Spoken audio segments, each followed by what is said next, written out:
Josh, are you carrying that or? I am. Thank you, Mayor.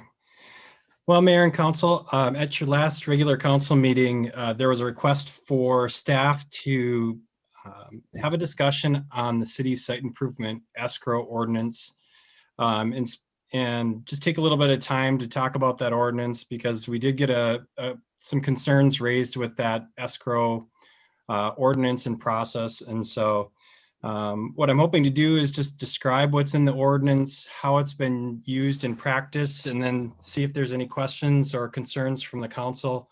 Um, but specifically, the concerns that were raised recently about the site improvement escrow ordinance were about two things, really. One was about a doubling up concern where regarding the construction of a home, the title company has their own escrow process, and then the city has an escrow process. And so there's a doubling up situation where monies are tied up from two perspectives. And the other concern was really about timelines related to how long it might take for releasing cash back to the property owner. And I think for me to better explain or try to address those concerns, I think it is good for us to talk about the escrow process in its entirety. Um, if I'm going on too long, someone feel free to jump in, or if there's any questions as I go, feel free to jump in. But I'll try to just give a brief outline of kind of the ordinance and how it works. So basically, when new construction is done, when whether it be a single family home, apartment development, commercial, industrial, whatever the case may be, when there's construction involved, and it doesn't always have to be brand new structures, but that's oftentimes the case of when we are doing escrows. It can also be a building addition project to a commercial site or a residential site where where there might be a need for an escrow. But basically, when that construction is occurring, the ordinance allows, as a service, to allow for a temporary certificate of occupancy to be issued prior to a full certificate of occupancy. And really the difference is a temporary certificate of occupancy is really what it is. It's temporary occupancy of the building as issued by the city and specifically the building official, where the business owners or the residential owners are allowed to move into the structure before completion of whatever the items may be. We issue temporary occupancies for structures even without escrows. Sometimes if there's some minor things that need to get finished up with the building official may issue a temporary occupancy to allow some minor tweaks for a reinspection to occur afterwards. But regarding escrows, the escrow is a process by which that temporary occupancy can be granted by the city and allow those folks to move into their building before site improvements are completed. And the site improvements really can be a wide variety of different items that may not be completed on the given project. The most common site improvements that we escrow for, number one would be landscaping, the establishment of ground coverage or grass. Another very common thing we escrow for is driveways or parking areas, so pavement. And that makes some sense because what really happens with construction is the builder, the developer, they're focused on that building. They're trying to get that building to the point where the structure can be occupied, where it's met the requirements of the building code, the fire code, the electrical code, all those codes where people can move in.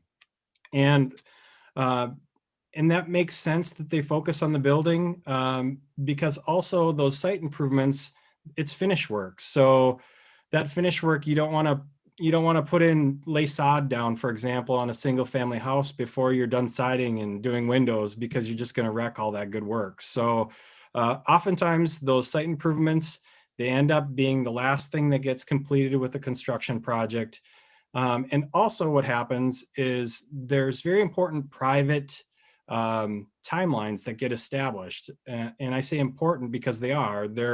It may have to do with somebody moving out of their old house and moving into the new house. There would be closings to to account for, there could be leases within commercial.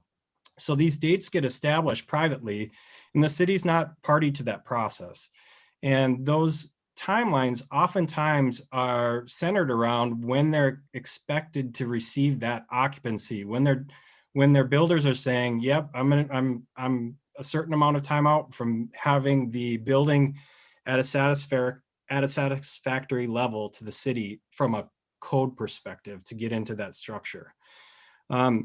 Prior to us doing the escrow ordinance, this became a problem because those timelines were established and they're ready to move into the structure. The structure meets codes for the most part, but we have some remaining unfinished site improvements. And prior to our most recent ordinance and the escrow ordinance, we were holding up occupancy.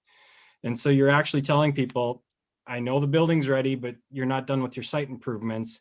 You've got to get your grass in, you've got to do the paving.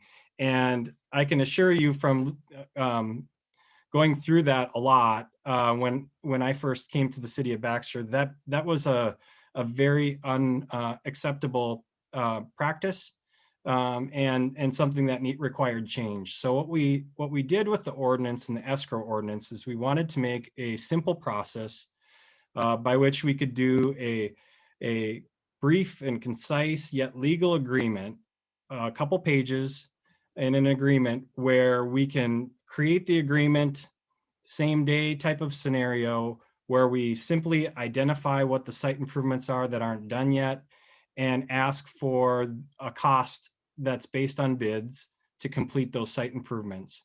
So we enter in the values for the grass, for the driveway, whatever the case may be for the site improvements, have the total amount and accept that cash deposit. And once we have an agreement signed in the cash, then we can go ahead and issue that temporary certificate of occupancy that says you get full certificate of occupancy once you've completed what's in the agreement.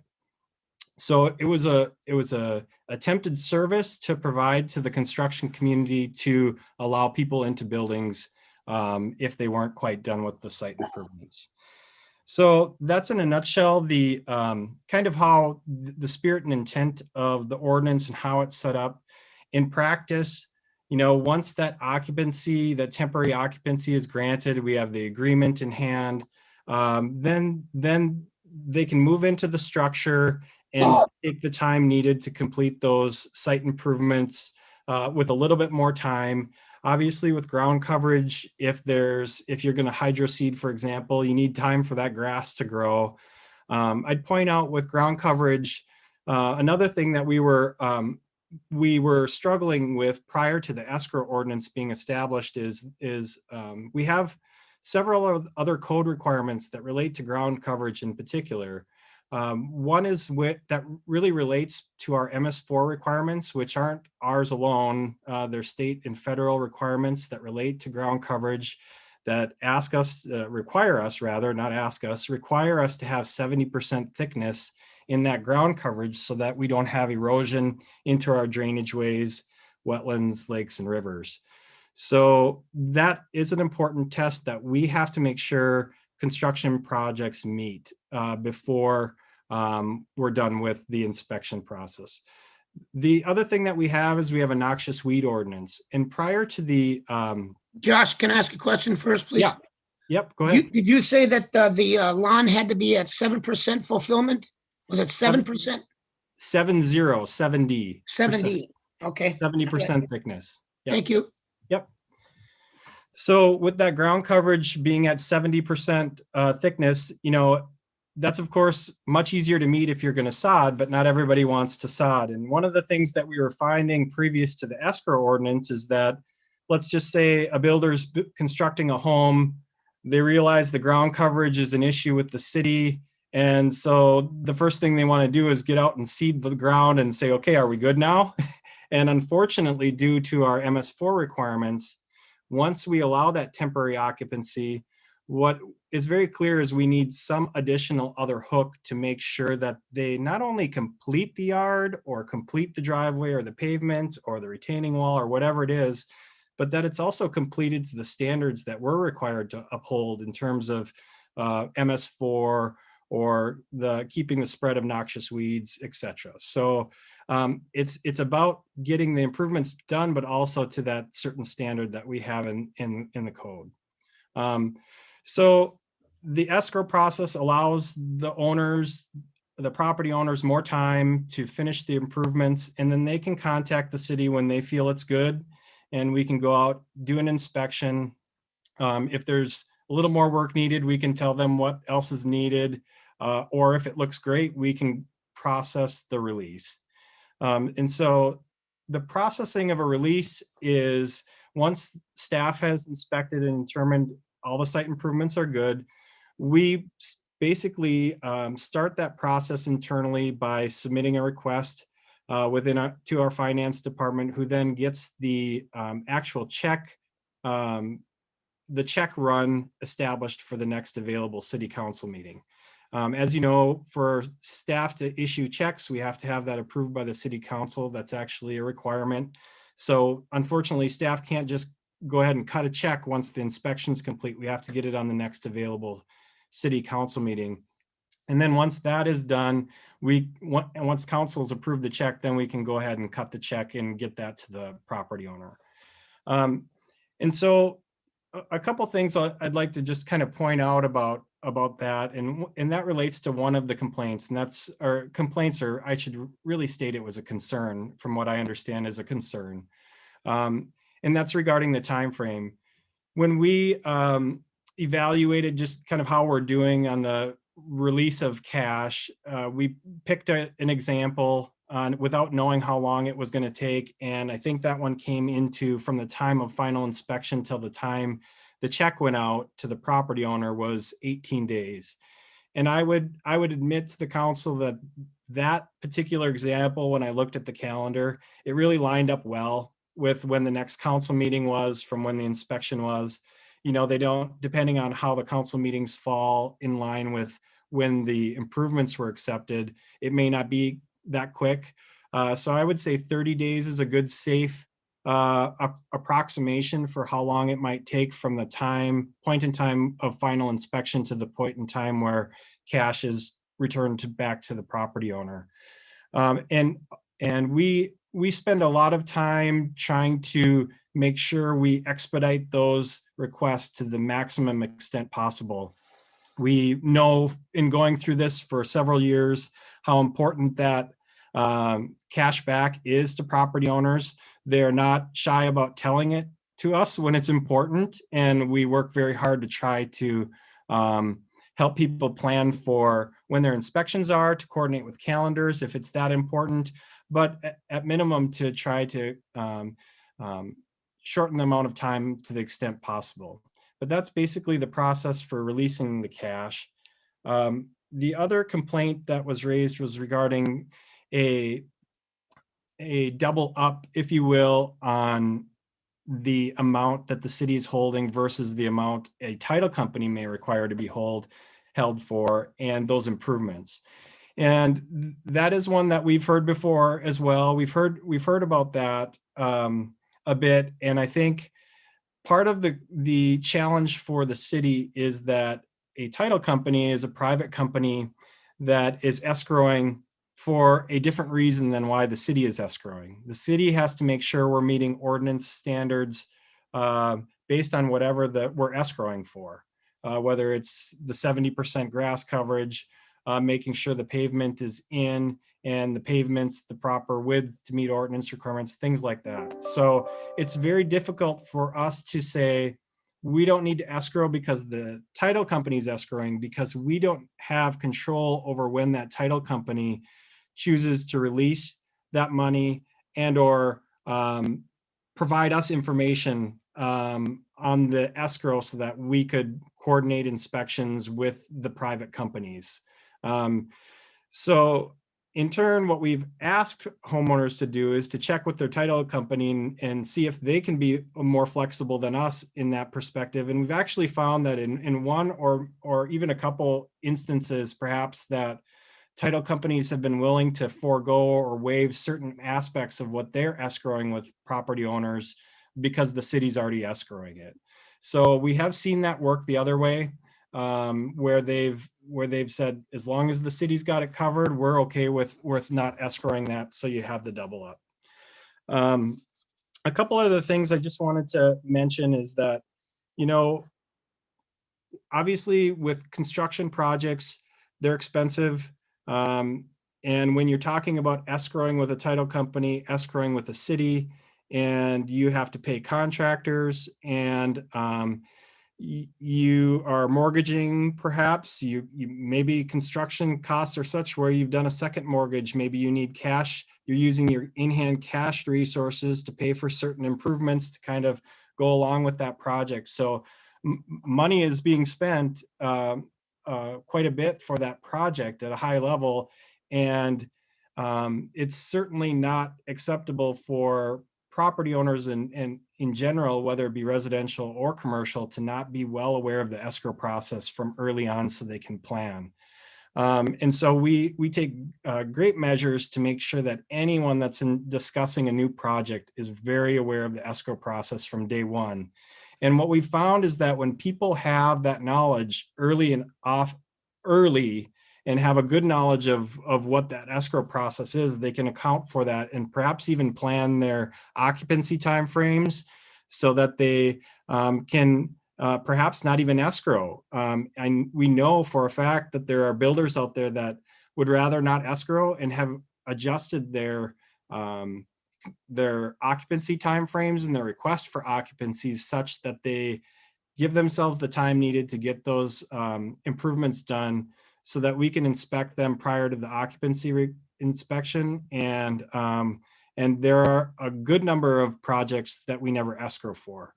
So the escrow is a service when needed. I think in the staff report that I turned in, there's a breakdown of the amount of escrows that we've had over the last 3-year period, and it's definitely half of the construction projects would be a ballpark estimate. It's certainly could be less than half of all of the construction projects where we actually do escrows. So if people have that knowledge and can plan accordingly, you know, it's very possible to avoid the escrow process in some instances.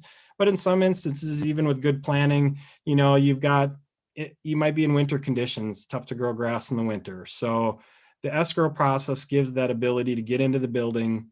Yes, you have to post some cash, but you get that cash back just as soon as it's done, with the time frame, as I mentioned, to get the release back. And I think, you know, in summary, just looking at our process, it was something that needed some adjustment at the beginning when working with contractors, but and property owners. But I would offer that I think the feedback generally has been very accepting of the process. I think generally speaking, people are appreciative of being able to get in the building when they want to, once the building code's been satisfied. And so I think from staff's perspective, it seems to be working really well. However, the concerns are valid, and just wanted to take this time here tonight to kind of go over that process and see if the council has any questions or suggestions as we move forward. Mark's been waiting to, with his hand up faithfully. Go ahead. There we go. Well, I was just going to reiterate what Josh had said about most of the time in the past, this was caused by a weather-related issue. Can't grow grass, can't get the trees in the ground. But if it's not a weather-related issue, in my mind, it's a planning issue. And so it's a matter of planning these projects out and knowing what the rules are. And you know, staff, I think, is doing a very good job at letting people know ahead of time what's going on and what the rules are. And it's unfortunate we have to have all these rules, but we have these rules because we had problems in the past. We had people that promised they'd do something and then didn't do it. So this is the way the city fixes that. It's chosen this way to fix that. So I think it's a pretty fair system, And that's all I have. Thank you. Thanks. John? Well, and Josh, thanks for the report and Mark for the comments. And, I was one that brought this forward and I appreciate the fact that there is a system that, makes sure that the projects get done somehow. And so, when a constituent brings forward a concern or a question or whatever, that, those are the reasons that, I approach the staff and bring things forward or whatever. I think one of the things that was misunderstanding was that with this particular constituent was that, I guess when there was only one city council meeting per month, that delayed the releasing the escrow because obviously there's more time in between, right? So I think now that we have 2 meetings a month, that would cut back on the timeline, I'm assuming, for folks to be able to perhaps get it back quicker. My only question or concern is that, Josh, let me just say some things, then you can respond. Have there been some hardship cases? Have there been cases that, and I think the city has worked well with all citizens on a number of issues. And so I'm assuming then that the city, the staff, you guys work out issues with folks that are in a hardship situation. And then also, is there a different, so is it 100% and that, and it appears to be like the driveway and maybe a road going in or landscaping, like Mark had said, it's a lot weather related. Is there a way, and it's 100% escrow, I assume, right, from the plan? And so is there a way to look at that and reduce that? Or is there a way to, and I appreciate, Mark, the fact that there are people that promised things and didn't get them done, and then they need to follow, somehow it needs to be done. And I assume then that it gets done by the city and gets put back on the tax rolls, right or wrong? So go ahead, Josh, a couple things. Yeah, good questions. I think, we do work with people quite a bit on the amount because we know that's important. There is a minimum amount for like a residential single family. I think it's $1,000 is the minimum amount. But basically, I'll give you a couple examples of how we work with people. Let's just say that you have a longer driveway and it's your intent to pave the whole driveway. But the city's ordinance requirement is only that you have to pave the first 40 feet. Even though your intent is to pave maybe hundreds of feet of driveway, we'll say, hey, we can cut back on your escrow. We'll escrow just the first 40 feet because that's all that's required in code. Therefore, your driveway escrow, instead of being, $6,000, will be $1,000 or $2,000. We've done that, and we offer that openly upfront to try to get people's escrows less, because in the end, we're not interested in escrowing for more than the ordinance requires or whatever the conditions of approval require. The other thing is perhaps the yard is planned to be sod, full irrigation system, and perhaps it's an acreage property, so you're talking about a lot of money. We're willing to reduce that financial guarantee down to be perhaps a hydro seeding estimate, because the ordinance allows you to hydro seed. It doesn't require that you have to sod and have to irrigate. There are other options for ground coverage. So we work with people on that.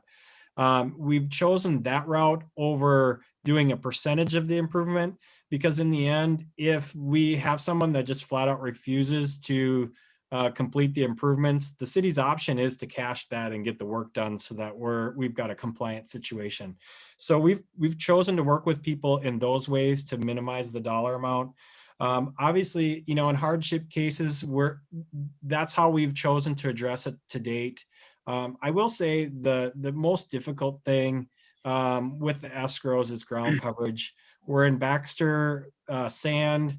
It can grow wonderful grass if you have enough water and nutrients to add to that soil. But if you're just going to throw seed out and not pay attention to it, it's really challenging to establish that. And so I think, certainly the most difficulty we've had in hearing back is frustration with getting to that 70% coverage for those that choose to direct seed. And fight the sprinklers, so to speak. So we've worked with builders too and said, if you have a wooded lot, reduce the amount of area that you're taking the trees down and keep the yard smaller. And then perhaps you can sod and avoid that, growing of grass period, because we'll release it if you sod that day that it's installed. So, there are challenges, but I think all in all, those are the ways we've chosen to work with people to try to make it a little bit better. One further We got to comment. move on into council meeting here. I just want to add a couple of comments that, first of all, and staff, correct me if I'm wrong, I don't remember when we ever only had one meeting a month. Since I've been here, we've had 2 meetings a month. So that's really kind of a moot point, I think, but just to clarify that. But here's the thing, before we did this, we had contractors that would come in, they'd build a house, they'd make the promises, they'd take their money, and the taillights would be heading out of town. And that would be the end of it. Then what happened, John, was that when it didn't get done and the dandelion seeds started flying into the neighbors' yards, then I got the phone calls. Other people got the phone calls too. People that maintained their yards and took pride in it. And now you have and you probably remember this from your tour, but the only statutory job mayors have is they're the weed inspectors. And anyway, those phone calls would come because the dandelion seeds are flying and the thistles and whatnot. And so that kind of, prompted the whole idea that we've got to figure out we want it to look nice. We want it to get done. And we want to be fair. I think that, Josh has kind of shown where everybody has gotten plenty of advance notice that it's going to happen and it's going to come. Maybe not to satisfaction of enjoying it or liking it, but I think we've tried to be fair. But I agree with Mark. I think it's a system that we developed, and I don't have a problem with it, I guess, to be honest with you. Anybody else? Yeah, one more. I agree. I agree that, you have to have some regulatory kind of measures in there to make sure the projects are done. Has it ever been considered to, rather than have 100% escrow, putting the burden on the home builder, to go to a lighter percent and say, okay, we want 50% escrow, and then we're going to put the other 50% on the property tax roll, something on that nature, to give some kind of relief or whatever. And that's just an idea. That's just a thought, and maybe for future discussion. So I wanted to add that on. Okay. All right. Thank you. Thanks for bringing that up. And then Kelly, you can move us on into the round 2.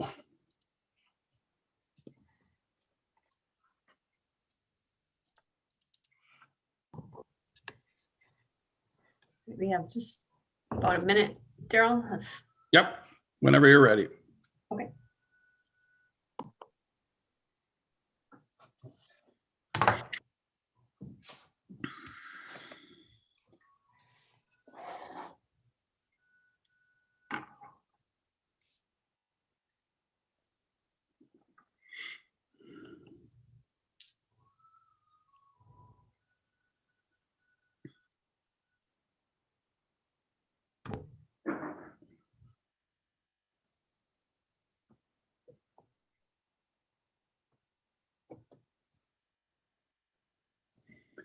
Try to plan those workshops and try to guess how much time it'll take. And sometimes you think they'll be faster than they are. Probably should have had a little more time on that one there, but feel free to comment during council comments later on too, if you'd like. Mayor, I have 7 on my computer here. Yep, let her rip. Oh.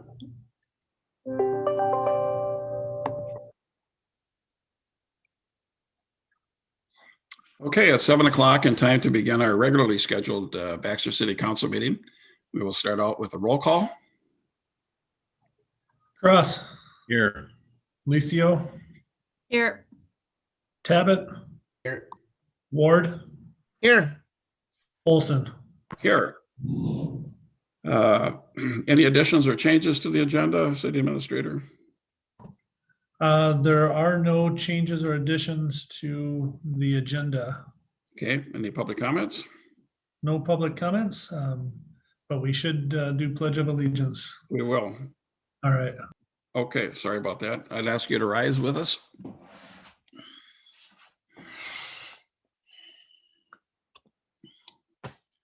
I pledge allegiance to the flag of the United States of America and to the republic for which it stands, one nation, under God, indivisible, with liberty and justice for all.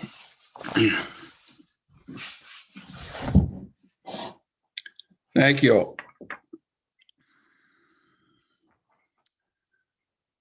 Start out with the consent agenda. The following items are considered non-controversial by staff and are recommended to be read and passed in one motion. Any council person, staff, citizen, or meeting attendee can request one or more items be pulled from the consent agenda, and the item will be pulled and addressed immediately after the passage of the consent agenda. Otherwise, the following items will be passed in one motion. A, approve the city council work session minutes from February 2nd, 2021. B, approve city council minutes from February 2nd, 2021. C, approve the payment of bills and finance report. D, accept the utilities commission minutes of February 3rd, 2021. E, approve entering into a limited use agreement with LCL Electronics to allow stormwater discharge into the city's storm sewer system. F, approve the LCL Electronics development agreement. G, approve the LCL Electronics stormwater facilities maintenance agreement. H, approve the HR Green agreement for the City of Baxter's MS4 NPDES permit application in the not to exceed amount of $12,000. I approve the 2021 generator power systems maintenance contract in the amount of $2,535. J, approve the 2021 John Henry Foster annual maintenance contract in the amount of $895.75. K, approve Anderson Brothers Construction change order number 6 in the amount of $6,399.40 for the 2020 Fairview Road, Golf Course Drive, Excelsior Road and Trail Connection, and the 2020 Oakwood Drive Trail Connection Improvements Project. L, approve Anderson Brothers Construction partial pay estimate number 8 in the amount of $32,126.04 for the 2020 Fairview Road, Golf Course Drive, Excelsior Road and Trail Connection, and 2020 Oakwood Drive Trail Connection Improvements Project. M, delay planned improvements to Design Drive, Universal Drive, Fairview Road, and Glory Road until 2022 to work through the design-related issues. And approve payment of BNSF Railroad invoice number 90216665 in the amount of $3,248.99 for the 2022 Inglewood Drive Railway Crossing and associated railway improvement projects. Accept Planning and Zoning Commission minutes from February 9th, 2021. P, adopt resolution 2021-010, approving a lawful gambling permit for the Confidence Learning Center to conduct gambling at Poncho and Lefty's and Boulder Tap House. Q, approve the budget amendment for Vesco Inc. to replace the chemical feed lines in the water treatment plant. R, approved letter of support for Crow Wing County Mapleton Road from Cass County, CASA 36 to Mountain Ash Drive project. S, amend section 125 cafeteria plan as allowed under the Consolidated Appropriations Act to extend the grace period to 12 months for unused benefits for plan year ending 2020 and to permit changes without any an employee change in status for plan year ending in 2021. For motion. Motion. Agenda. Motion by Cross. Second by Licio. Further discussion? Roll call. Cross. Yes. Licio. Yes. Tabit. Yes. Ward. Yes. Olson. Yes. Moving along to number 8, other business. 8A, approve resolution 2021-008, approving a variance to the required 35-foot yard setback to Cypress Drive. Josh? Thank you, Mayor. Thank you, Mayor. Sometimes I have it right away. Are you guys getting? I'm I'm going to try to off video. video.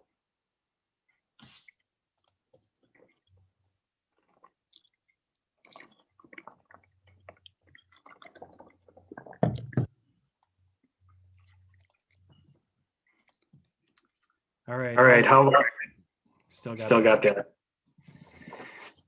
I will try to slowly. I don't know how to fix that. Mayor, Mayor, should I just jump in with echo here? Well, if that's our only choice, yeah. Well, I don't know how to fix it other than that. So the request is for a 5,000 square foot building addition for LCL Electronics. Can everyone see the screen with the PowerPoint? Okay, great. Josh, what's difference about what you're doing now than what you just did a few minutes ago? I don't have anything different that I'm aware of. I noticed I had an echo as soon as I came in and made the motion. Am I still echoing? I noticed the echo as soon as the consent agenda started too. Okay, well, it's stopped now. Stop now. Wonderful. Okay. It works. Okay, so this is a request for a 5,500 square foot addition at LCL Electronics, which is located at 8148 Industrial Park Road. They're requesting a variance to allow a 29.5 foot or 29.6 foot setback where 35 feet is required. And looking at the property here, the subject property is located on Industrial Park Road in Cypress. It's along the portion of Cypress that the city reconstructed. And as part of the reconstruction of that roadway, the city did collect additional right-of-way along the property boundary, which is where the variance is being proposed. This is zoomed out, so you can see on the upper part of the screen is Highway 210 and the railway, and then Industrial Park Road is along the south portion of the property, which is the property is shown in blue. Zooming in a little bit more, this aerial photo was taken before Cypress was actually constructed, but you can see that it's under construction at the time this aerial photo was taken. You can see the building and its positioning with its driveway down to Industrial Park Road. What's being requested here this evening is a variance to allow that addition to be constructed on the north portion of the existing building along Cypress. This is the site plan that's proposed. Sorry, the orientation of the screen is flipped from the aerial photo. So now the north is to the right on your screen and Cypress is on the upper portion of your screen, which is actually on the west side of the property. So you can see the LCL Electronics building positioned to the left and the addition positioned to the right. You can see that there is a proposal for some additional pavement around the addition with an access point onto Cypress, as shown in basically the upper right corner of the property. As part of the variance request, the applicant is requesting the variance for a 35-foot setback. To look at the site plan zoomed in a little bit closer, you can see that 29.6 foot dimension off of the northwest corner of the building to the right of way.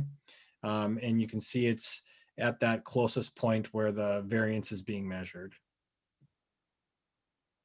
One other thing I'd like to point out too about the right of way, you can see the rectangular property that was at one time straight and how it's curved with the expansion of the Cypress project. And so definitely the property was impacted with right of way acquisition as part of that roadway project, which is part of the need for the variance. As you can see, the building was designed to meet the 35 setback as it's shown here on this left portion of the site plan. This is a elevation of what the building addition would look like. The taller portion here being the addition and the shorter height portion of the building being the existing building.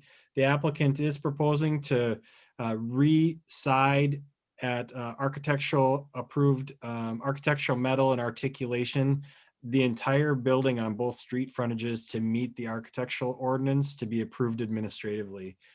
So I would note that as part of the application to help beautify the building, as well as to not just the addition, but to upgrade the materials along the existing building's street frontage along Cypress, as well as the front along Industrial Park Road, are all part of the what's being requested as part of the variance this evening.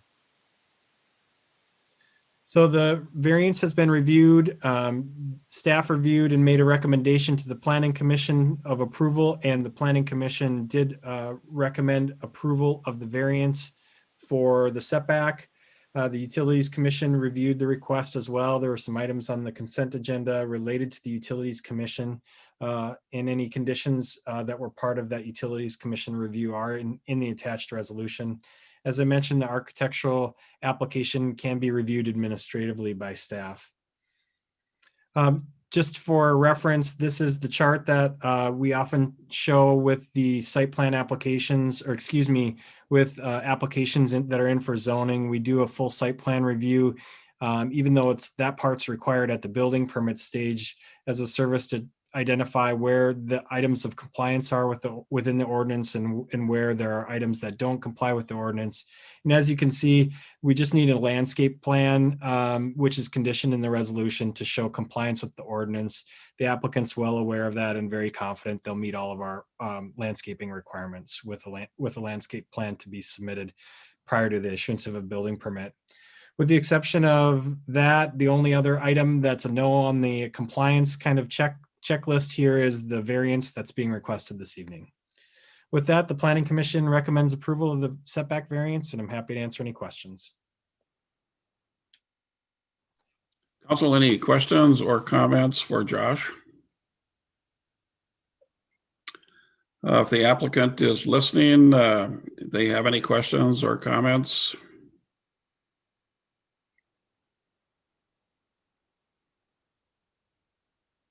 Okay. They were at the P&Z meeting and answered most of the questions there. So maybe they're okay then. So seeing none or hearing none, then I would look for a motion to approve that resolution. So moved. Motion by Ward, Second. second by Licio. Any further discussion? Seeing none, roll call. Cross, Yes. Licio, Yes.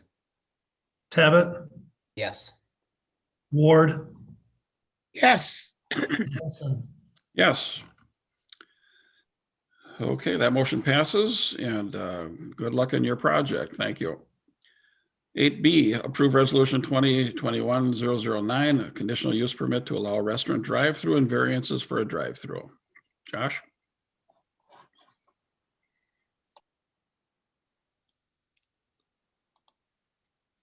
All right.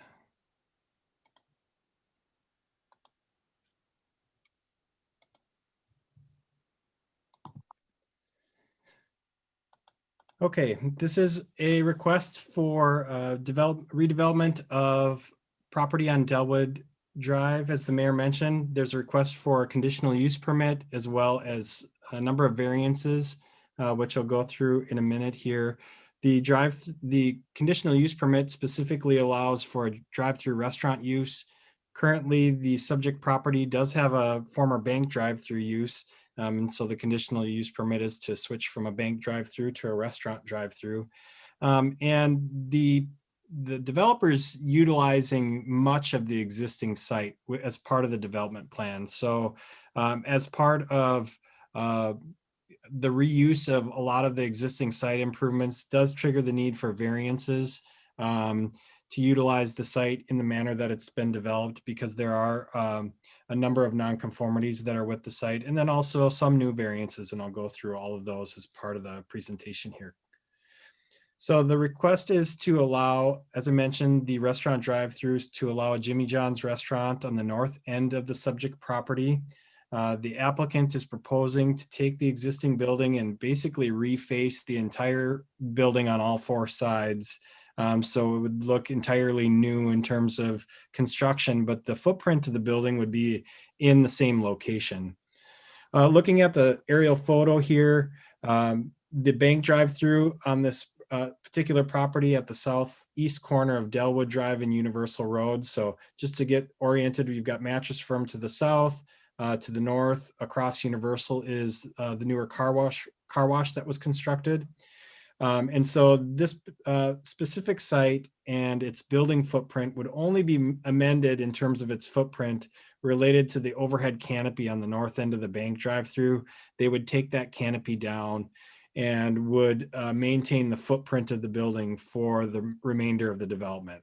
And then the drive-through would be wrapped around from the east side and would approach the drive-through window on the north side of the building in a similar way to the bank, but without the overhead canopy. This is the site plan that's being proposed. You can see the same footprint of the building located in the same portion of the site. A couple of things to really point out with this site is when you look at this entire block along Delwood of development, all of the buildings are much more forward placed than the setback allows today.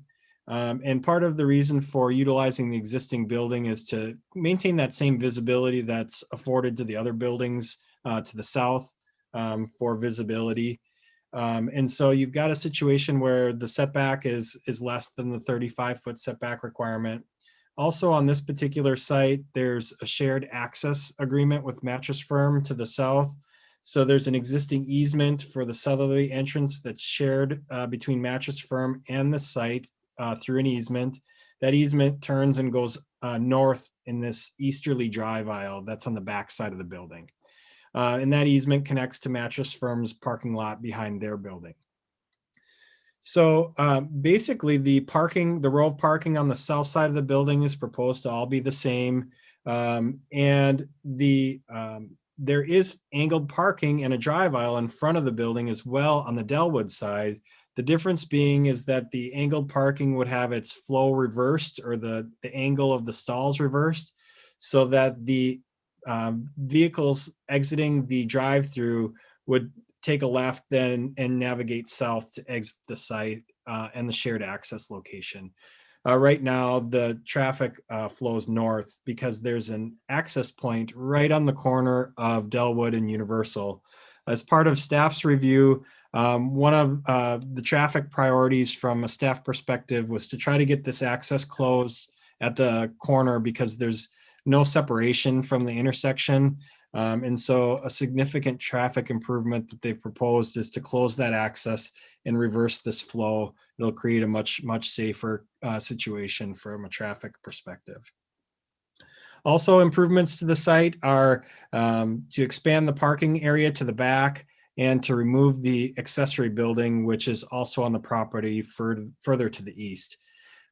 There is a gravel access point further to the back here. That would be modified, as you can see in the faint dashed line, to a new access location. Of course, all pavement with parking spaces to serve the development. The stacking lane runs along the north side of the property, as well as some stacked spaces to meet our 10-car stacking requirement would run along the east side of the building along some parking. This is a floor plan showing how the lease spaces are set up at this time. Jimmy John's would occupy the northeasterly tenant space with 2 additional lease spaces that have not been identified at this time that could fill in at a later date. In terms of parking, we've reviewed the development, assuming that it would all be retail use moving forward. And I think they even have some extra spaces when accounting for that. Josh, is this where Bremer Bank is right now? Yeah, so this is where the Trump store was, and yes, and there was the Trump store was in there most recently. They are now out of that space. There was also a mattress building in the former liquor store space to the south, who have also moved out. So, yep, that's that building.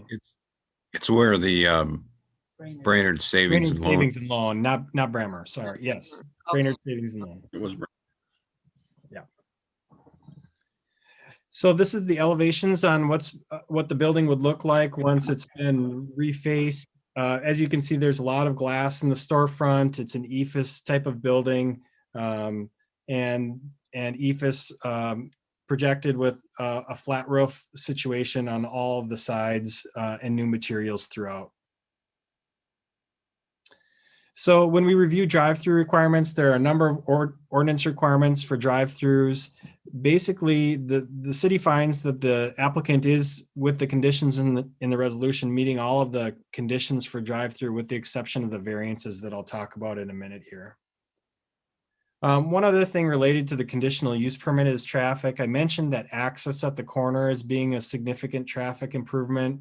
One other item that I wanted to just describe for the council is the developer did offer to make an additional improvement even at a later date. And they were very agreeing to a condition in the resolution that basically allows the city to request that the owner make some improvements at a later date. What that's about is right now there's been efforts put forward to work with the mattress firm ownership to the south to try and make the easterly access and drive aisle connected in a drive aisle in a fashion of adding a drive aisle to the east that connects south to Mattress Firm to kind of align up with their development and the Mattress Firm property.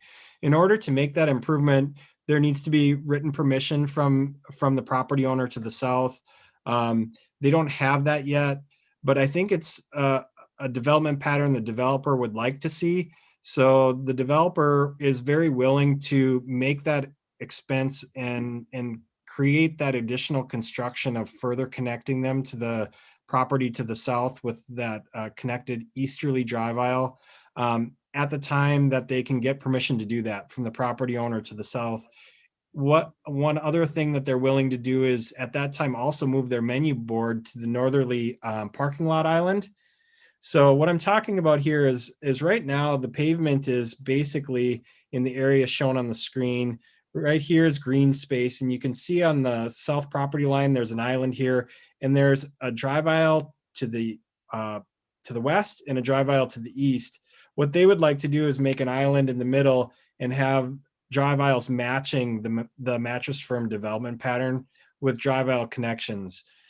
So they would like to make this an island, and they would agree to move their menu board to this island in the future to change the stacking area further to the east. But they do need the written permission from the property owner. They didn't want to wait. They're comfortable with the development plan that's proposed here this evening with the stacking where it is. And are very happy with that. One of the things that got raised at the Planning Commission was, and with the staff, is that the stacking stalls, if it's busier timeframes, would wrap around and sit in front of some parking here. One of the things that the property owner and developer has agreed to do is to make this their employee parking for their Jimmy John's drivers and employees, so that you don't have the customer public where they could potentially get blocked in for a period of time until the stacking clears up. So that is one of the situations with the site plan layout that the developer is hoping to make better when they have the ability to move it further east. So there's a condition in the resolution to make that traffic improvement at a later date when they have that written permission. One of the other things the developer did share with the Planning Commission is the data that they have gathered regarding other Jimmy John's stores that the developer operates. And they've submitted timelines, which is all included in the packet, showing how quick they are with their drive-through service. So I think that, I hear they're freaky fast. yeah, that's what their commercials do talk about. So they have speed with their drive-through, and I think based on their experience, they're comfortable that there's going to be very few times when they're going to need all of the stacking, they believe. And even if there is stacking that builds up, they believe they're going to cycle through people quicker than lots of other types of fast food drive-throughs. In terms of the variances that are requested, there are a number of variances. I'll go through them quickly. Two of the variances relate to the drive-through itself. One of the standards in the ordinance is that drive-throughs aren't supposed to be located in terms of the stacking between a building and a public street. Obviously, this property is a corner lot, and so it's very difficult to fit 10 cars of stacking on a corner lot without potentially having one side of that drive-through along the street frontage. Especially with this site, makes it even more challenging to lay out a building to not be able to avoid a variance. So there is a variance request. The stacking is not on the Delwood or 371 side, but is on the north side towards Universal, which requires a variance. They also have 9 stalls stacking shown where 10 is required, and the ordinance also talks about the stacking shouldn't block drive aisles or fire lane or parking. I would point out in the site plan that there are 2 drive aisles that service this development. So even with the stacking space, there is an ability for people to navigate around the site, even if the full 9 spaces of stacking are being used. There are a number of setback variances, and most of these relate to the existing condition. I mentioned the front setback to the Delwood side of the property. There's a 24-foot setback variance. That's to approve the existing building setback with the redevelopment plan. There is a new variance for signage. There's a 0-foot setback and a 2-foot 4-inch setback requested for some signage. The signage is being proposed in the upper corner of the property. For those of you familiar with the site, the current sign is basically almost touching the building. It's a pylon sign very close to the building. And so they're proposing to take that down and move a new sign up into the upper corner where this access currently is. Obviously, it doesn't meet our 10-foot setback, but there is pavement needed here for the escape lane out of the drive-through, and enough space of pavement is needed so that people can comfortably make that corner to what is another variance, which is the width of this one-way drive aisle. It's just shy of our width requirement. So that's another variance request. Again, that's using the existing condition of this pavement here as a one-way drive aisle. There's a couple other setback variances. One for a patio setback from the property line, which basically lies in the middle of the pavement here. A setback for the pavement here. And the last setback variance is a drive aisle setback variance to the north property line to this drive aisle, which is again in existence today. The last variance is a drive aisle width variance that I just mentioned on the east side of the property for the 16-foot minimum drive aisle width, and there's 15-foot 11 inches with the existing pavement.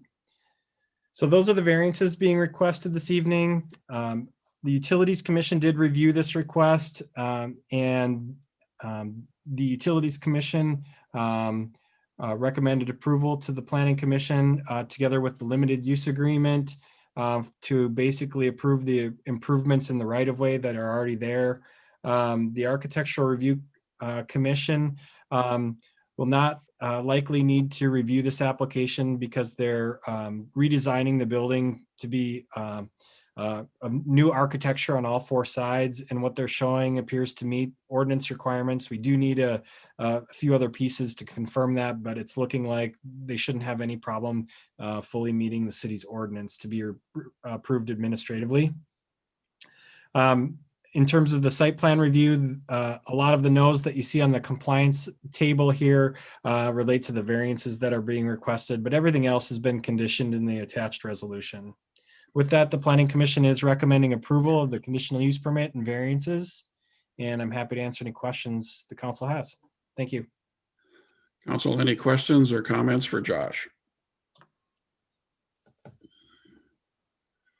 The applicant is on the line.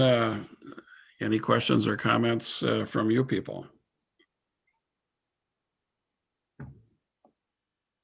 There's no one on the line. Okay.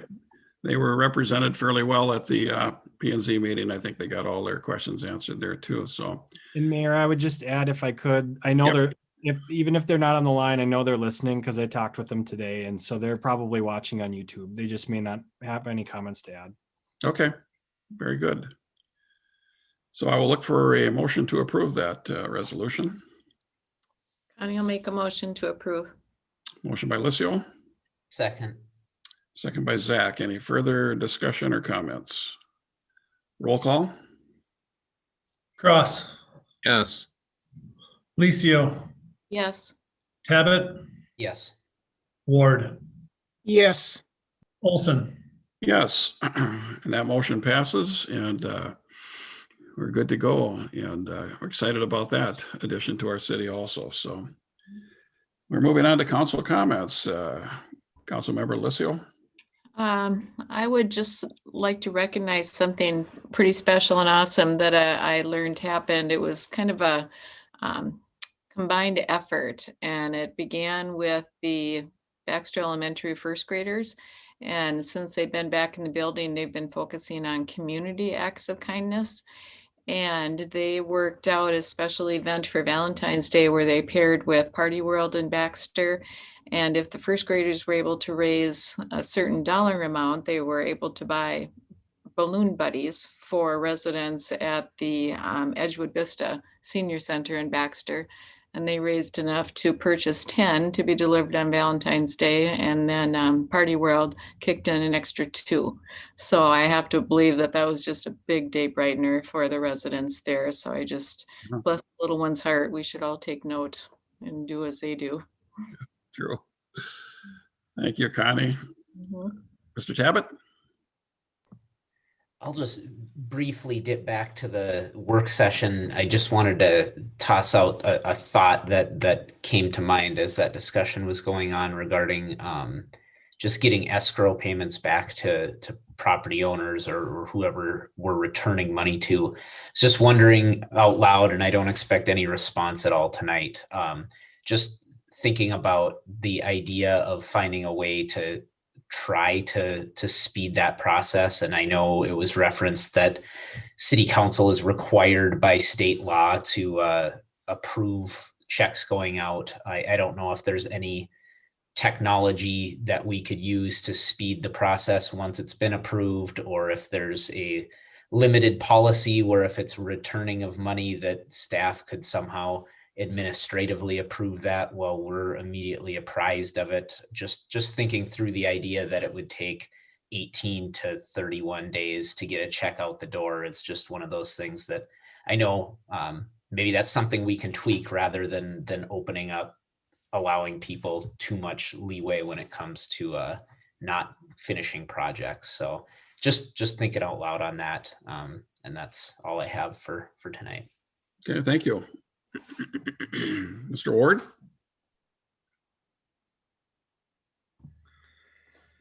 thank you, Mr. Mayor. I just wanted to talk about well, a couple different things, but I'll start with the League of Minnesota Cities webinars that I saw. Zach and I actually paired up at one of the sessions, and Mr. Mayor, I saw you on the session as well, and I thought they were very, very good, and I learned a lot. 3 of the 4 in particular are really good. One was okay, but so I wanted to report back that those are worthwhile, mostly worthwhile for us to attend.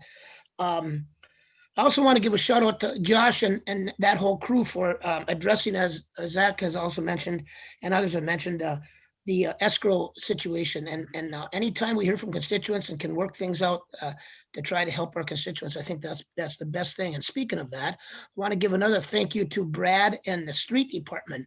I had another constituent get hold of me of a pretty significant problem with plowing, just snow plowing. And Brad took it upon himself to go out and check it out. And Brad, you can chime in here, but it was a situation that needed to be taken care of and needed to be taken care of immediately. And kudos to Brad and the street department and the plow crew for taking care of that significant problem on the same day that it was reported to me or whatever. And so thank you. And Brad, again, you can maybe talk about that later or whatever. I also noticed that Region 5, a staffer there by the name of Erica Bellion, Bjelland.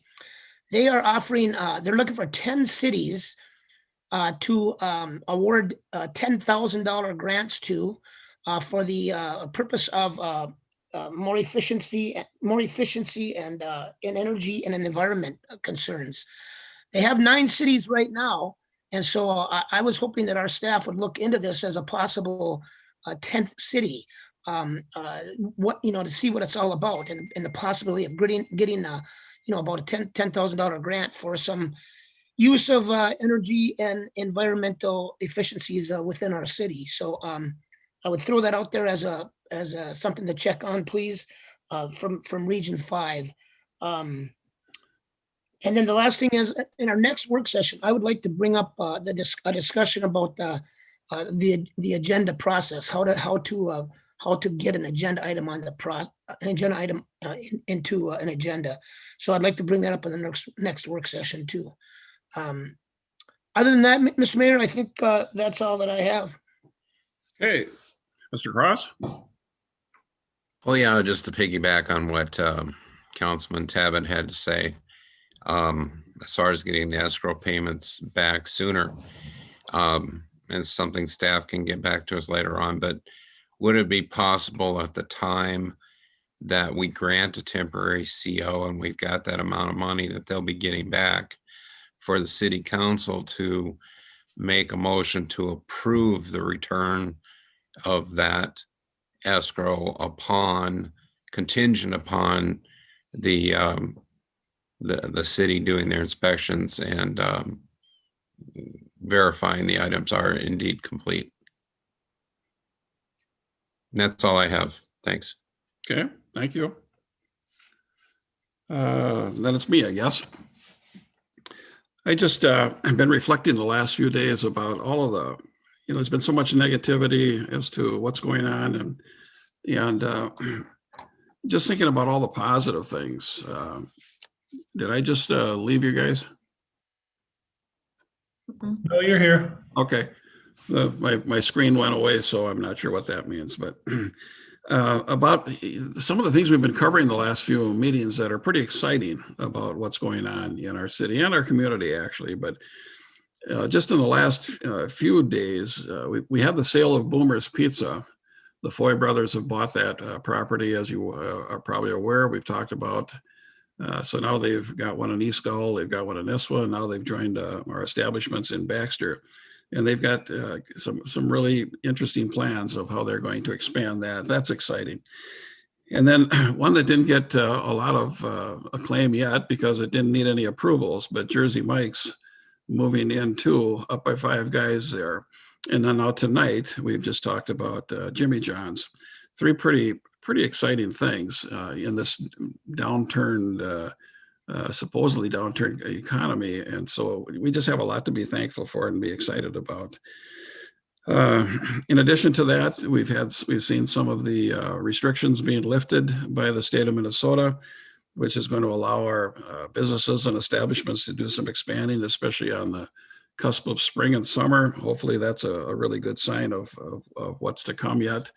And then the kids are back in school. At least my grandkids are all back, and that's a pretty positive and happy thing. And we need to make sure that we all continue to do our part to make sure that that can continue and all these good things can continue to happen. So just reflecting on some of the really, really positive things to be thankful for in our community. And then one last time too, I just want to thank our employees for the great job that they're doing in spite of the handicaps. Some of them are working out of the front seat of their trucks. Some are at home, some are at the city hall, but they're all doing their job. Things are still getting done. And I just so appreciate everything that they've done this year. And again, hoping that we're all going to be able to get back into a normal groove. So thanks to those people. City Administrator. Can I add one thing too? And I hope that I'm not stealing anyone's thunder, but we're probably all aware of the city employee who went way above and beyond and helped out the resident who was trying on her own to move a burning chair out of her home. Yeah, And Brad's going to talk about that. Oh, I'm sorry. It's Go okay. ahead. No, that's okay, Connie. I don't mind you stealing the thunder. He's got to have something to say. Sorry, my bad. No, thanks for leading in. I just wanted to take a moment and publicly Nice recognize. segue. Yeah, I just wanted to take the moment to publicly recognize Corey Stenger, who is one of our streets and utility maintenance employees, who, as Councilmember Licio mentioned, responded to a call for help from a homeowner on Birch Drive while he was out and about last Wednesday, attending to a nearby fire hydrant. Upon reaching that house, he helped the homeowner take out a piece of furniture that was on fire, that was on the front deck, that was moved from the inside of the house by the time that Corey arrived. Not only did he assist getting that furniture to the driveway, but he also took a shovel and started trying to put out the fire and attend to the piece of furniture and the deck, which started ablaze. He took, as I indicated, took a shovel and attended to that till fire could arrive. So with that, I do want to not only publicly recognize, but thank him for his selfless act.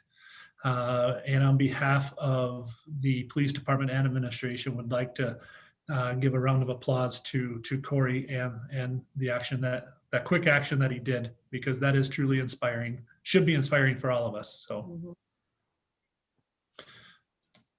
The only other announcement that I have is, again, Eggs and Issues is this Friday. The Chamber's annual legislative breakfast is being held virtually. In the morning, we will be registering all participants that are City of Baxter participants that will be attending. If you are interested in participating, please let Kelly or I know, and we'll get you registered. That's all I have, Mayor. Okay, thank you. City Attorney? No report. Okay, we got everything covered here? If so, I'd look for a motion to adjourn. Motion to adjourn. Motion by Cross, Second. second by Ward. Roll call. Cross, Yes. Licio, Yes. Tabit, Yes. Ward, Yes. Olson. Yes. Have a good week, everybody. Thank you.